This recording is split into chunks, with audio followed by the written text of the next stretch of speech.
പെരുമ്പാവൂരിൽ വൻ ലഹരിവേട്ട 3 കോടി രൂപയോളം വില വരുന്ന 500-ലേറെ ചാക്ക് നിരോധിത പുകയില ഉൽപ്പന്നങ്ങൾ പിടികൂടി. സംഭവത്തിൽ പൊന്നാനി സ്വദേശി കമറുദ്ദീനാണ് ജില്ലാ പോലീസ് മേധാവി വൈഭവ് സക്സേനയുടെ നേതൃത്വത്തിലുള്ള സംഘത്തിന്റെ പിടിയിലായത്.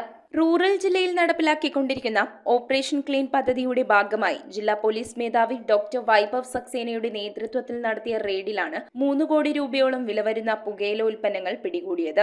സംഭവവുമായി ബന്ധപ്പെട്ട് പൊന്നാനി സ്വദേശി കമറുദ്ദീനെ പോലീസ് അറസ്റ്റ് ചെയ്തു. മുടിക്കൽ തടി ഡിപ്പോ റോഡിലുള്ള ഗോഡൌണിൽ ചാക്കിൽ അട്ടിയിട്ട നിലയിലാണ് ലഹരി വസ്തുക്കൾ സൂക്ഷിച്ചിരുന്നത്. കുറച്ചു നാളുകളായി ഗോഡൌൺ അന്വേഷണ സംഘത്തിന്റെ നിരീക്ഷണത്തിലായിരുന്നു. വിദേശ രാജ്യങ്ങളിൽ വിൽക്കുന്ന സിഗരറ്റുകൾ, കാശ്മീരിലും കേന്ദ്ര ഭരണ പ്രദേശങ്ങളിലും മാത്രം വിൽക്കുന്ന സിഗരറ്റുകൾ, ഹാൻഡ്സ്, പാൻപരാഗ്, മറ്റ് നിരോധിത പുകയില ഉൽപ്പന്നങ്ങളടക്കമുള്ള വസ്തുക്കളാണ് ചാക്കിലുണ്ടായിരുന്നത്. ബംഗളൂരുവിൽ നിന്നും ലോറിയിൽ പുകയില ഉൽപ്പന്നങ്ങൾ ഗോഡൌണിലെത്തിച്ച് സംസ്ഥാനത്തിന്റെ വിവിധ ഭാഗങ്ങളിലേക്കും ഇതര സംസ്ഥാനങ്ങളിലേക്കും ഏജന്റുമാർ വഴി വിൽപ്പന നടത്തി വരികയായിരുന്നു. പ്രതിയുടെ കൂടെ സഹായികളായി ഇതര സംസ്ഥാന തൊഴിലാളികളും ഉണ്ടായിരുന്നു. കൂടാതെ പണം എണ്ണുന്ന മെഷീനും 1,12,000 രൂപയും പോലീസ് കണ്ടെടുത്തു.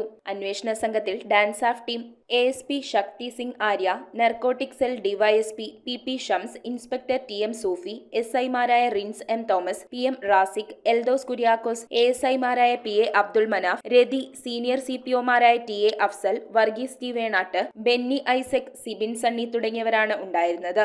News bureau, Perumbavoor. പെരുമ്പാവൂർ കൂട്ടുമഠം ശ്രീ ബാലസുബ്രഹ്മണ്യ സ്വാമി ക്ഷേത്രത്തിലെയും പെരക്കാട് മഹാദേവ ക്ഷേത്രത്തിലെയും തിരുവാതിര തൈപ്പൂയ മഹോത്സവം 2025 ഫെബ്രുവരി 4 മുതൽ 11 വരെ ആഘോഷിക്കുന്നു. വർഷത്തിലൊരിക്കൽ മാത്രം നടക്കുന്ന ഭസ്മാഭിഷേകവും മറ്റ് വഴിപാടുകളും ഭക്തർക്ക് മുൻകൂട്ടി ബുക്ക് ചെയ്യാവുന്നതാണ്.